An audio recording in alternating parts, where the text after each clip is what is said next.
সেখানে কষ্ট হয় না, কিন্তু আসা যাওয়া থাকে।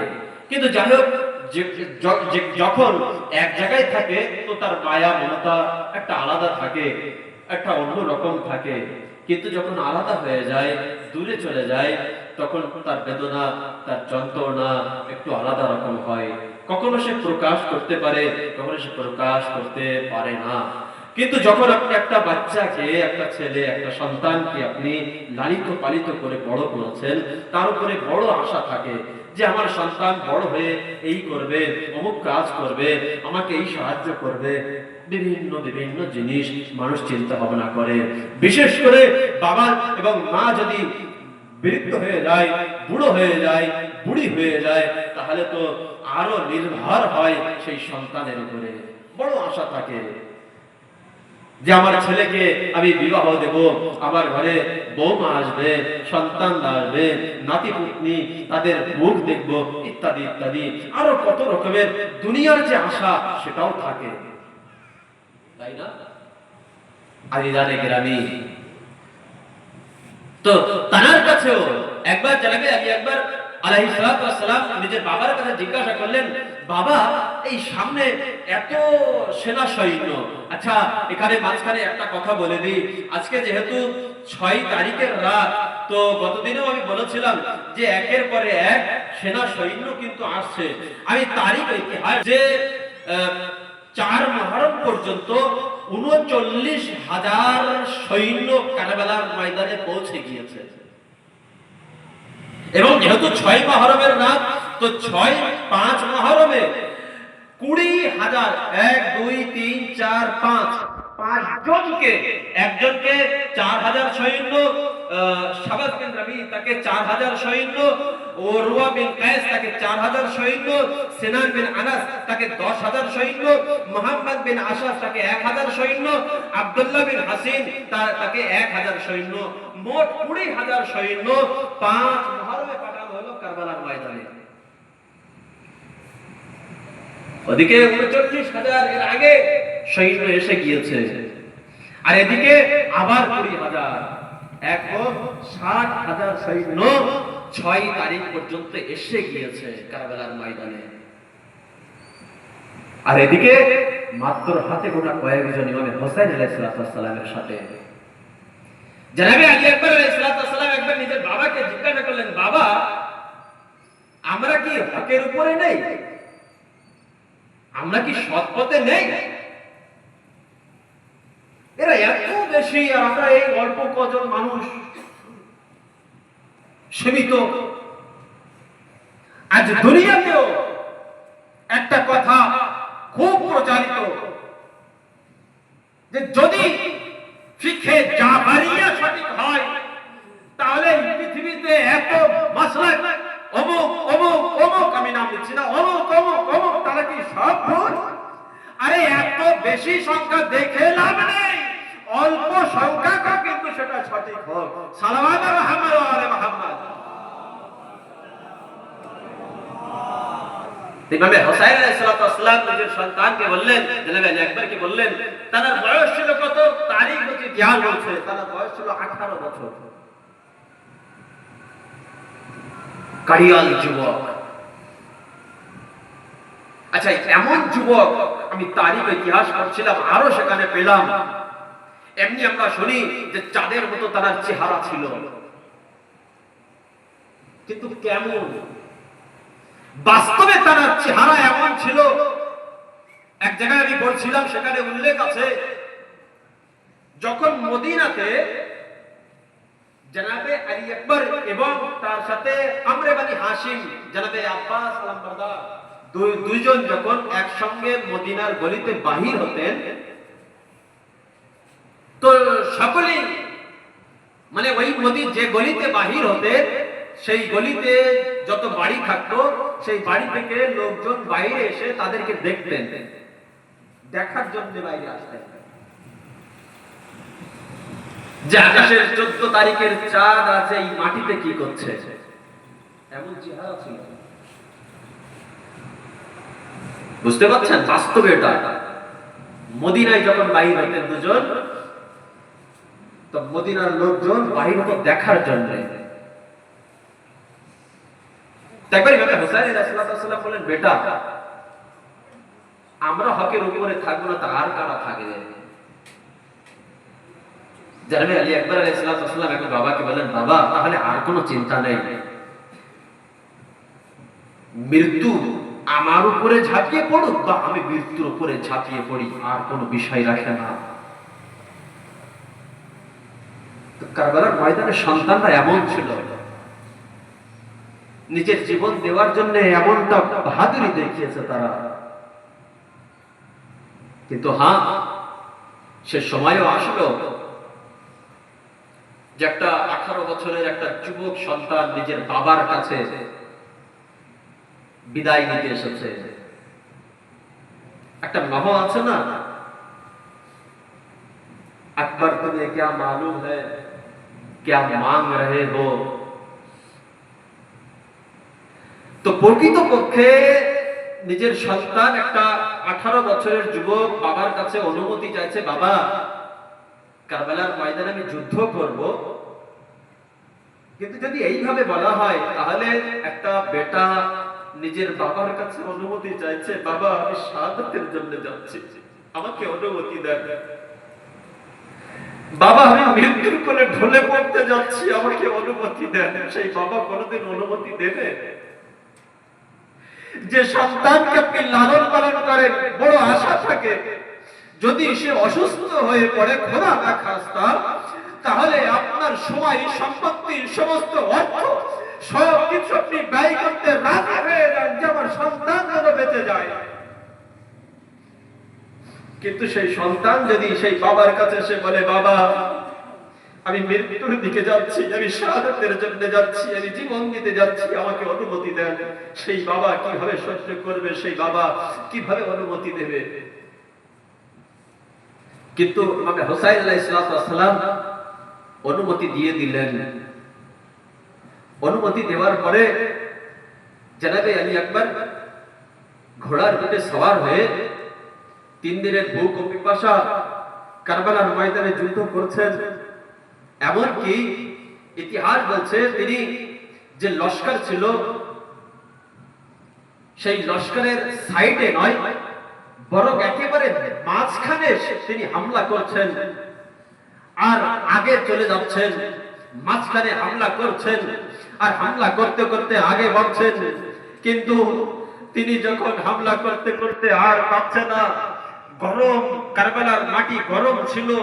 একটু আগেই মাওলানা সাহেব পড়ছিলেন যে কারবালার জমিন এতটা গরম ছিল, যদি ধান সেখানে ফেলা হয় তাহলে সেটা ফুটে ক্ষয় হয়ে যাবে, এমনটা গরম ছিল কারবালার জমিন। সেই এলাকায় এতটা গরম ছিল, জনাবে আলী আকবর যুদ্ধ করতে করতে একবার সেই কারবালার যে গরম তপ্তি রেত, সেই মরুভূমির গরম সহ্য না করতে পেরে একবার খায়বার দিকে চলে আসলেন। একবার বললেন, বাবা হুসাইন যদি 1 ফোঁটা পানি আমাকে দিয়ে দেন তাহলে আমি পানি পান করার পরে শত্রুদেরকে বুঝিয়ে দিতাম যে আমি কার সন্তান আছি, কার নারাসা আছি, কার পোতা আছি, আমি তাদেরকে বুঝিয়ে দিতাম। একবার ইমাম হুসাইন আলাইহিস সালাম বললেন, হে বেটা তুমি এমন জিনিস আমার কাছে চাইছো যে জিনিস এখন আমার কাছে আর নেই, তবে একটা কাজ করো, তুমি নিজের জিহ্বা আমার মুখের মধ্যে দিয়ে দাও, হয়তো কিছু, হয়তো একটু তুমি আশ্বাস পেয়ে যাবে।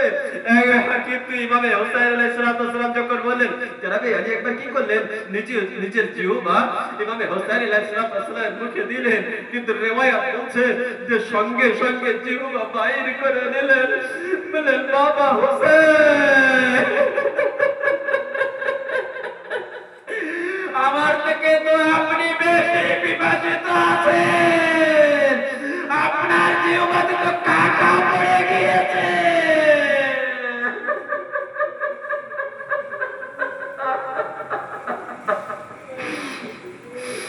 আর বাবে আযাব ইমাম হুসাইন আলাইহিস সালাম একটা আংটি খুলে দিলেন। হে বেটা আলী আকবর, এই আংটি নিজের মুখে রাখো, হয়তো কিছুটা কষ্ট কম হবে। আর বললেন, হে বেটা আলী আকবর, যাও তোমার দাদা আলী হাউজে কাউসারে পানি পান করাবে। হে বেটা আলী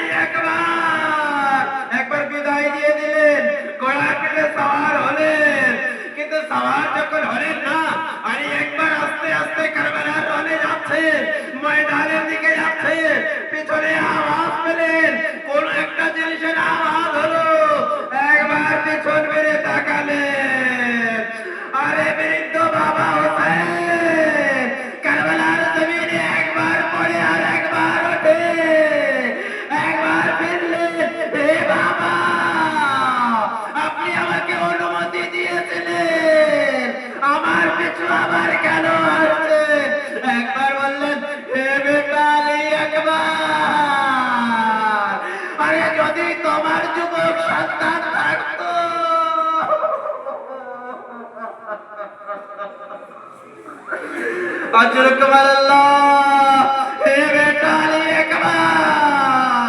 যদি তোমার যুবক সন্তান থাকতো তাহলে তুমি বুঝতে পারতে যে একটা যুবক সন্তানকে কি কতটা যন্ত্রণা, কতটা বেদনা, তার মহব্বত কতটা হয়, তাকে বিদায় দিতে কত দুঃখ লাগে। তবে বেটা নিয়ে একবার তুমি একটা কাজ করো, হ্যাঁ, যতক্ষণ তোমার আমার সামনে থাকবে, যতক্ষণ তুমি আমাকে দেখতে পাবে, যাওয়ার সময় যেতে যেতে পিছু মুড়ে আমাকে দেখতে দেখতে যাবে।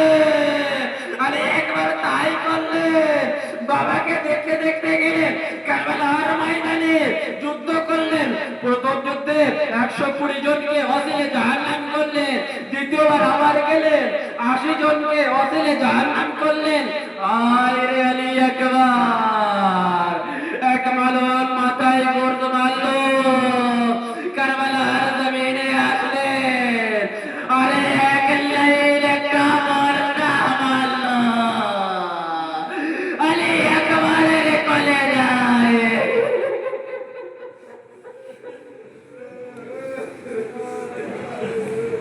করিয়াল যুবক, বর্ষা ভেঙে গিয়েছে, হাত বুকের উপরে আছে, আওয়াজ দিলেন বাবাকে।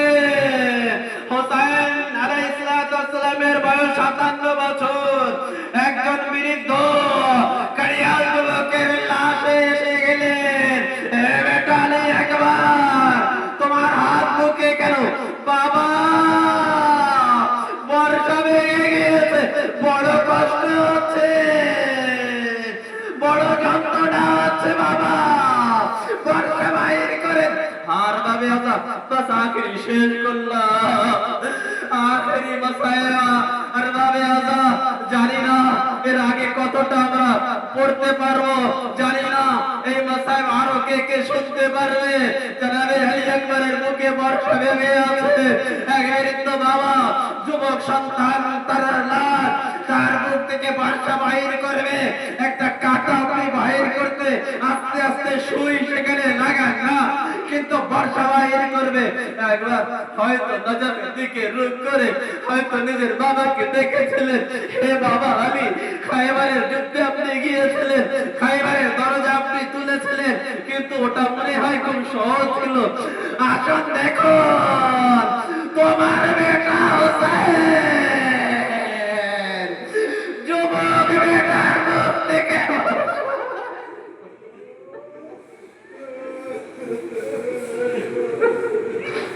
যুবক বেটার মুখ থেকে বর্ষা বাহির করবে। হে বাবা, আমাকে একটু শক্তি দাও, দেখো, এসে দেখো বাবা, ও বাবা দেবা, একবার এসে দেখো, হোসেনের পরীক্ষা দেখো। হ্যাঁ, ইমামে হোসেন আলাইহিস সালাম সেই বর্ষা ধরে নিজের সন্তানের বুক থেকে একবার বাহির করলেন, তার সাথে সাথে কলিজা বাহির হলো, রক্তের ফোয়ারা জারি হলো, রূহ পরওয়াজ করে গেল। ইন্না লিল্লাহি ওয়া ইন্না ইলাইহি রাজিউন আওয়াজ দিলেন। বৃদ্ধ বাবা একবার খাইবার দিকে বেরিয়ে আওয়াজ দিলেন, এ বাচ্চারা, আরে এসো এসো। এই বৃদ্ধ বাবা একটা যুবক ছেলের লাশ কিভাবে তুলবে? তোমরা এসো, হোসেনকে সাহায্য করো। আলী একবারের লাশ সকলেই মিলে খায়মাতে নিয়ে গেলে, বুকে এখনো হাত আছে, আমি বলবো লালন পালন করেছিলেন শাহজাদি জাহেরা, হয়তো বুকে হাত এই জন্য আছে যাতে বুকে জাহেরা না দেখতে পায় যে আমার ছেলে।